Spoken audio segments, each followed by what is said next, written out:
Friends, this is Jyoti Verma. Today I am going to start with philosophical foundation of education, जिसकी कुछ videos हम पहले देख चुके हैं और इसके अंदर हम अपना फर्स्ट और सेकंड टॉपिक, सेकंड जो हमारा यूनिट है वो क्लियर कर चुके हैं। इसके अंदर हमने अपना थर्ड यूनिट भी, जो हमारा एपिस्टेमोलॉजी था, उसको भी क्लियर कर लिया है।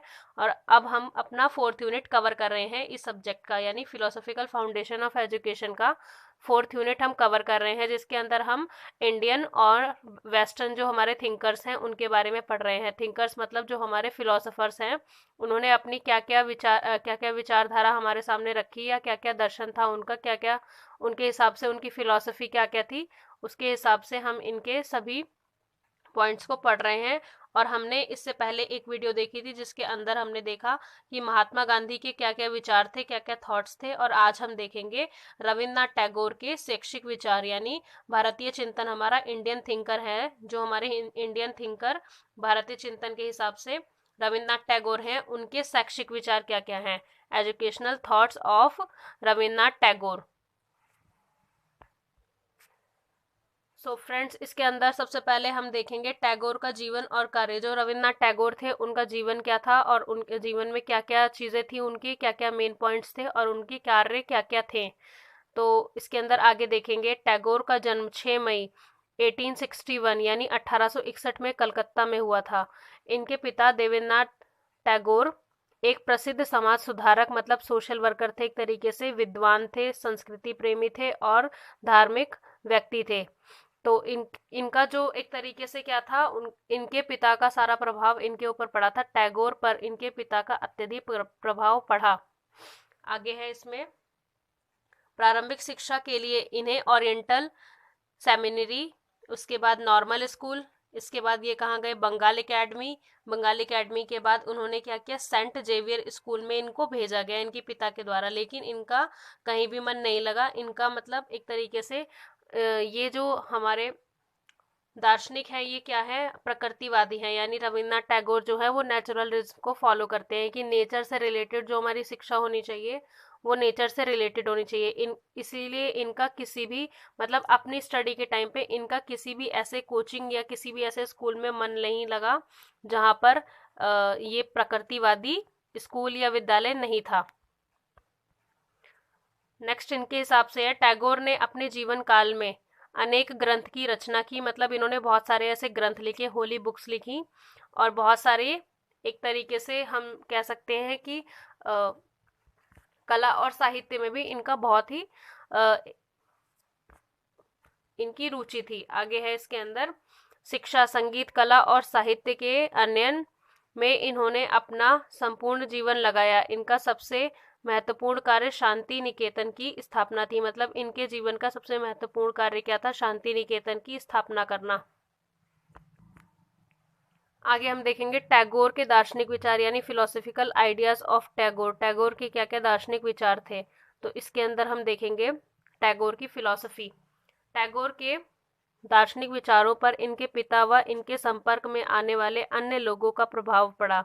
मतलब इनके पिता का और इनके संपर्क में आने वाले अन्य लोगों का प्रभाव पड़ा। इस संबंध में मुखर्जी ने लिखा है, बाह्य प्रकृति मतलब बाहर की जो प्रकृति है उनके साथ संपर्क के अतिरिक्त इसे यात्रा के दौरान कई माह तक अपने पिता के समीप और सहचर्य ने इनके विचारों और चरित्र पर स्थायी प्रभाव डाला।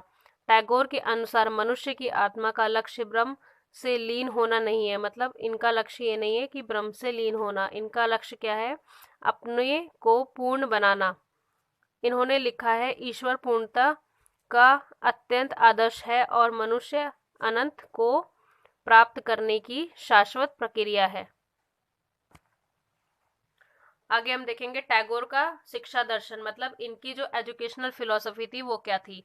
तो इसके अंदर आगे देखेंगे educational philosophy of Tagore. Tagore के जीवन दर्शन के विकास में जिन तत्वों का प्रभाव पड़ा, उन्हीं तत्वों का प्रभाव इनके शिक्षा दर्शन के विकास में भी पड़ा। आगे है, परिवार के प्रभाव के अतिरिक्त टैगोर के शिक्षा दर्शन पर पाश्चात्य मतलब जो वेस्टर्न एक तरीके से जो फिलॉसफी थी, वेस्टर्न फिलॉसफी, उसका प्रभाव पड़ा। शिक्षा शास्त्रियों रूसो, फॉबेल डीवी यानी जॉन डीवी जो थे, तथा पेस्टोलॉजी आदि के विचारों का भी गहरा प्रभाव पड़ा इनके ऊपर। मतलब ये वेस्टर्न भी थे और ईस्टर्न फिलोसफी को भी फॉलो करते थे, और इनके कुछ जो विचार थे वो वेस्टर्न फिलोसफी के हिसाब से भी थे। अनुभवों द्वारा इन्होंने शिक्षा का ज्ञान प्राप्त किया, मतलब जो उनके एक्सपीरियंसेस थे उनके द्वारा इन्होंने शिक्षा का ज्ञान प्राप्त किया। नेक्स्ट हम देखेंगे फ्रेंड्स, टैगोर के शिक्षा दर्शन के आधारभूत सिद्धांत यानी fundamental principles of educational philosophy of Tagore, यानी रविन्द्रनाथ टैगोर जो थे उनकी दर्शन, जो शिक्षा का दर्शन था, मतलब एजुकेशन से रिलेटेड उनके जो विचार थे उसके आधारभूत सिद्धांत यानी उसके प्रिंसिपल्स क्या हैं।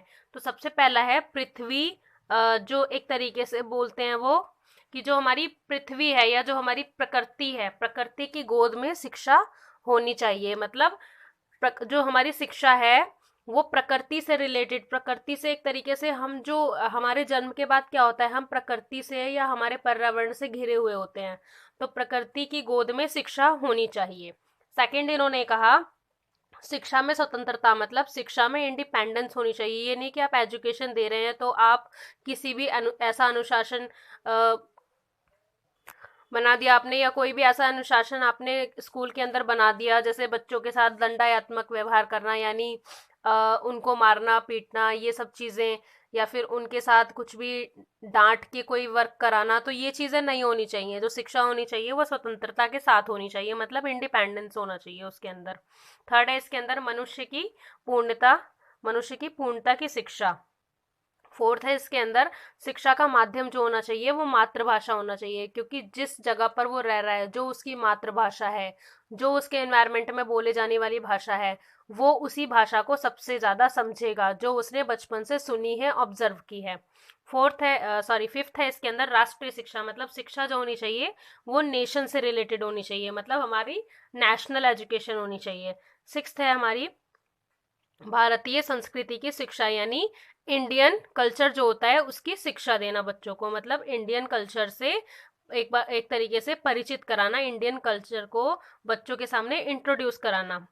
नेक्स्ट है इसके अंदर हमारा सेवंथ सामुदायिक जीवन की शिक्षा, मतलब एक तरीके से कम्युनिटी बनाकर सामुदायिक जीवन की शिक्षा होनी चाहिए बच्चों के अंदर, ताकि वो सामुदायिक व्यवहार कर सके। एट्थ है इसके अंदर सामाजिक आदर्शों की शिक्षा, मतलब उनके अंदर सामाजिक आदर्श होने चाहिए, एक मोरालिटी उनके अंदर होनी चाहिए। नाइन्थ है इसके अंदर रटने की आदत का अंत, मतलब वो रट्टाफिकेशन ना करें, वो किसी चीज को समझें, अपनी लाइफ से रिलेट करके किसी भी शिक्षा को ग्रहण करें। नेक्स्ट है इसके अंदर हमारा 10th पॉइंट, जिसके अंदर है कलात्मक शक्तियों का विकास, मतलब ऐसी शक्तियों का विकास करना जो कलात्मक है, एक तरीके से आर्ट से रिलेटेड है। 11th है हमारा इसके अंदर अंतर्राष्ट्रीयता की शिक्षा, मतलब जो हमारी शिक्षा होनी चाहिए वो इंटरनेशनल लेवल पर भी होनी चाहिए। 12th है इसका हमारा स्वतंत्र प्रयास द्वारा शिक्षा, मतलब जो शिक्षा होनी चाहिए वो स्वतंत्र प्रयास द्वारा होनी चाहिए। आगे हम देखेंगे फ्रेंड्स एम ऑफ एजुकेशन क्या है। एम ऑफ एजुकेशन यानी हमारी शिक्षा के जो उद्देश्य होने चाहिए वो क्या है, टैगोर के हिसाब से, यानी रविन्द्रनाथ टैगोर जी के हिसाब से शिक्षा के उद्देश्य क्या क्या होने चाहिए। तो फर्स्ट है इसके अंदर शारीरिक विकास, मतलब फिजिकल डेवलपमेंट बच्चे का होना चाहिए सबसे पहले, क्योंकि फिजिकली अगर वो एक्टिव रहेगा तो वो अपने अदर डेवलपमेंट्स पे ध्यान दे पाएगा। सेकेंड है मानसिक विकास, मेंटली अगर वो प्रिपेयर रहेगा, मेंटली उसका डेवलपमेंट अच्छे से होगा तो वो किसी भी कार्य को पूर्णता कर पाएगा और एक्टिव होके कर पाएगा।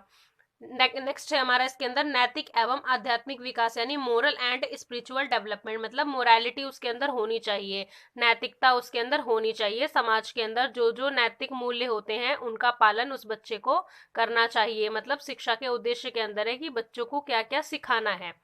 फोर्थ है हमारा सामंजस्य की शिक्षा, यानी development of ability to adjust, मतलब एडजस्ट करने की एक एबिलिटी बच्चे के अंदर होनी चाहिए कि वो किसी भी सिचुएशन में एडजस्ट करके रह सके।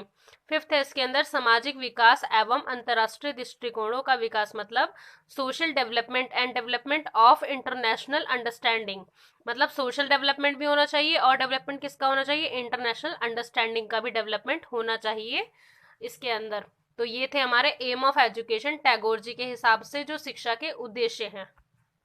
नेक्स्ट हम देखेंगे कि टैगोर के हिसाब से पाठ्यक्रम, यानी जो टैगोर का, रविन्द्रनाथ टैगोर का दर्शन था उसके हिसाब से पाठ्यक्रम या करिकुलम हमारा कैसा होना चाहिए।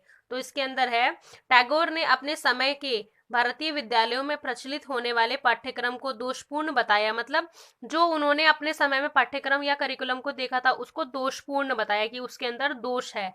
और कहा कि प्रचलित यानी प्रचलित पाठ्यक्रम एक तो बालक के केवल मस्तिष्क का विकास करने के लिए सैद्धांतिक ज्ञान देता है। तो मतलब इनका क्या कहना था कि जो प्रचलित पाठ्यक्रम है एक तो बालक के केवल मस्तिष्क, जो सिर्फ उनका मस्तिष्क होता है, उसके विकास करने की सैद्धांतिक ज्ञान देता है। नेक्स्ट है, टैगोर ने बालकों के पूर्ण विकास, मतलब ये नहीं चाहते थे वो कि सिर्फ मस्तिष्क का विकास हो, वो चाहते थे बच्चों का पूर्ण व सर्वांगीण विकास हो। तो इसके अंदर है, टैगोर ने बालकों के पूर्ण विकास के लिए पाठ्यक्रम में विभिन्न प्रकार के विषयों, क्रियाओं और अतिरिक्त पाठ्यक्रम क्रियाओं का समावेश किया। तो इसके अंदर फर्स्ट है, क्या क्या समावेश किया इन्होंने विषय के अंदर, इतिहास, विज्ञान, प्रकृति अध्ययन, भूगोल, साहित्य, मतलब इतिहास हो गया आपका हिस्ट्री, देन साइंस, देन आपका environmental education, environmental studies, then आपका ज्योग्राफी, और साहित्य आपका लिटरेचर। क्रियाएं हैं क्या क्या, नाटक, नाटक मतलब आपने कोई भी ड्रामा, कोई भी ऐसा प्रोग्राम में भाग लिया जिसमें आपको ड्रामा करने का मौका मिला। नेक्स्ट है भ्रमण, यानी आपको भ्रमण के द्वारा कोई भी एजुकेशन हासिल करवाना। बागवानी, क्षेत्रीय अध्ययन, मतलब आपने जो आपका रीजन है उसके हिसाब से आपको अध्ययन कराना, कोई भी एजुकेशन देना। प्रयोगशाला यानी जो प्रैक्टिकल होते हैं, यानी जो लेबोरेटरीज होती हैं वहां पर ऐसे कार्य जिसके द्वारा एक तरीके से पाठ्यक्रम में एक भागीदारी इसकी भी होती है। अतिरिक्त पाठ्यक्रम क्रियाएं, थर्ड है हमारा अतिरिक्त पाठ्यक्रम क्रियाएं। इसमें अतिरिक्त क्या क्या है, अलग से जो जोड़ा गया, एडिशनल एक तरीके से, खेलकूद, समाज सेवा, छात्र सुशासन आदि, मतलब ये 3 चीजें इसके अंदर जोड़ी गई हैं। नेक्स्ट हम इसके अंदर देखेंगे शिक्षण विधियां यानी मेथड ऑफ टीचिंग। तो इसके अंदर क्या क्या मेथड्स होते हैं टीचिंग के, इसके अंदर 5 मेथड्स होते हैं जो टैगोर जी के हिसाब से इसके अंदर ऐड किए गए हैं कि इन मेथड्स के जरिए बच्चों को पढ़ाना चाहिए। जिसमें पहला मेथड है क्रिया विधि यानी एक्टिविटी मेथड, एक्टिविटी के द्वारा बच्चे को कोई भी कार्य कराना, कोई भी शिक्षा हासिल कराना। सेकंड है प्रत्यक्ष विधि, यानी प्रत्यक्ष विधि में क्या होता है कि डायरेक्टली आप उसको फॉर्मली कोई भी चीजें सिखा रहे हो। थर्ड है इसके अंदर भ्रमण के समय पढ़ाने की विधि, मतलब उसको एक तरीके से भ्रमण कराना, अपने पर्यावरण या अपने किसी स्कूल का जो एक ऐसा एनवायरनमेंट है उसका भ्रमण कराना। और एनवायरनमेंट कैसा होना चाहिए, पर्यावरण यानी प्रकृति से रिलेटेड, तो उसको उसका ज्ञान होगा जो चीज वो ज्यादा सेंसेस यूज करके करेगा। फोर्थ है इसके अंदर हमारा स्वाध्याय एवं प्रयोग विधि, मतलब स्वाध्याय स्वयं वो जो अध्ययन कर रहा है उसके जरिए, एवं प्रयोग विधि मतलब प्रैक्टिकल करके। फिफ्थ है इसमें वाद विवाद एवं प्रश्नोत्तर विधि, प्रश्नोत्तर विधि की क्वेश्चनिंग कर रहे हैं और वो आंसर दे रहा है। और वाद विवाद यानी एक तरीके से डिबेट जो होती है उसके हिसाब से शिक्षण विधि हमारी टोटली यही थी कि मेथड्स ऑफ टीचिंग में हमें किस किस तरीके के किस किस तरीके से टीचिंग को करना है बच्चों को पढ़ाने के लिए।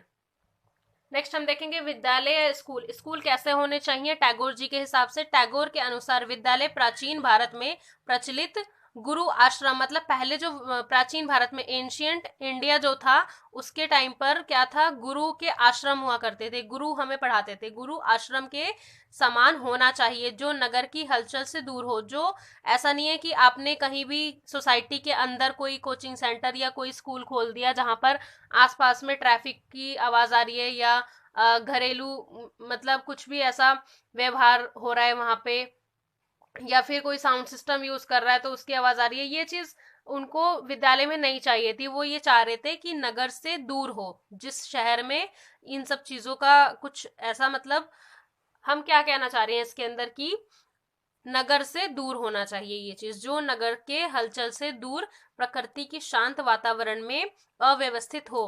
टैगोर का कहना है कि इस प्रकार के वातावरण में विद्यार्थी का ध्यान केंद्रित होता है, मतलब उसको एक तरीके से कंसंट्रेशन उसके अंदर होता है कि वो इस चीज को ध्यान से पढ़ रहा है। इन्होंने लिखा, मैं एक ऐसी संस्था के पक्ष में हूं जिसका प्रमुख उद्देश्य क्या होता है, अनवरत सत्यान्वेषण हो, एक ऐसा सत्य जो सत्यों को जन्म देने वाला भी हो। नेक्स्ट है इसके अंदर शिक्षण यानी टीचिंग। तो टीचर जो होना चाहिए, शिक्षक होना चाहिए, वो कैसा होना चाहिए। टैगोर ने अपनी शिक्षा व्यवस्था में शिक्षक को अति महत्वपूर्ण स्थान दिया है। मतलब जो टैगोर है उन्होंने अपनी शिक्षा व्यवस्था में शिक्षक को अति महत्वपूर्ण स्थान दिया है।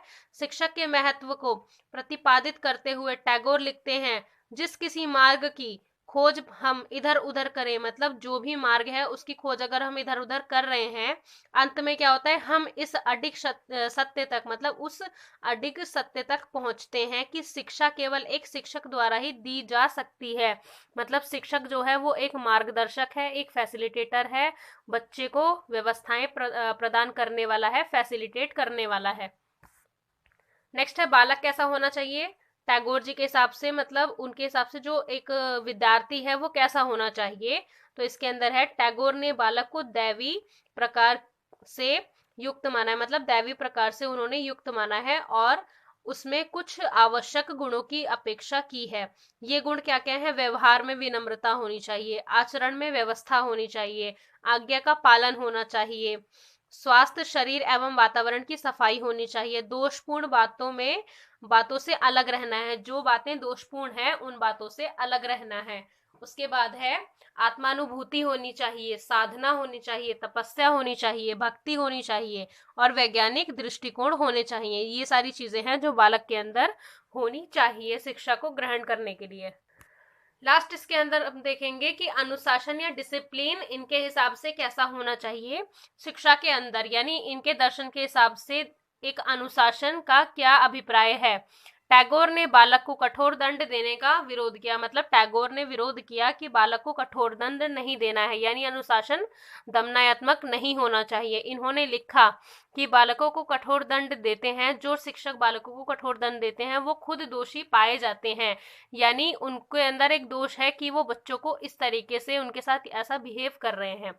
अनुशासन का अर्थ है, अनुशासन का क्या अर्थ है, वास्तविक, अपरिपक्व एवं स्वाभाविक आवेगों को अनुचित उत्तेजना और दिशाओं में विकास से सुरक्षा। मतलब क्या कहना चाह रहे हैं ये कि जो अनुशासन है वो कैसा होना चाहिए, बच्चों के अंदर एक तरीके से परिपक्वता लाना, मतलब मैच्योरिटी लाना, और उनके स्वभाव में ऐसी चीजें ऐड करना जो एक समाज में, मतलब उनके अंदर मोरालिटी आए, मोरल डेवलपमेंट एक होता है ना, तो उनका इस तरीके से विकास हो कि वो नैतिक विकास उनके अंदर ज्यादा हो, समाज के अंदर किस तरीके से डील करनी है, या फिर हमें बड़ों से किस तरीके से बात करनी है, छोटे लोगों से कैसे बात करनी है, या बराबर के लोगों से कैसे बात करनी है, मतलब एक तरीके से उनका जो सोशलाइजेशन होता है, ये चीजें हैं कि अनुशासन ऐसा ना हो कि वो दंड उसके अंदर दिया जाए। अनुशासन ऐसा होना चाहिए कि उनके अंदर ये क्वालिटी डेवलप हो। सो फ्रेंड्स, आज हमने पढ़ा ये टॉपिक जिसका टाइटल था भारतीय चिंतन रविन्द्रनाथ टैगोर के शैक्षिक विचार, यानी Indian thinker educational thought of Rabindranath Tagore, philosophical foundation of education का ये टॉपिक है। और इसके बाद हम पढ़ेंगे जे कृष्णमूर्ति के बारे में। तो फ्रेंड्स, देखते रहिए मेरी videos. Thank you so much for watching this video. मेरे चैनल को लाइक करें, सब्सक्राइब करें, कमेंट करें एंड शेयर करें, and please share this video in your educational group for promoting my channel. Thank you so much.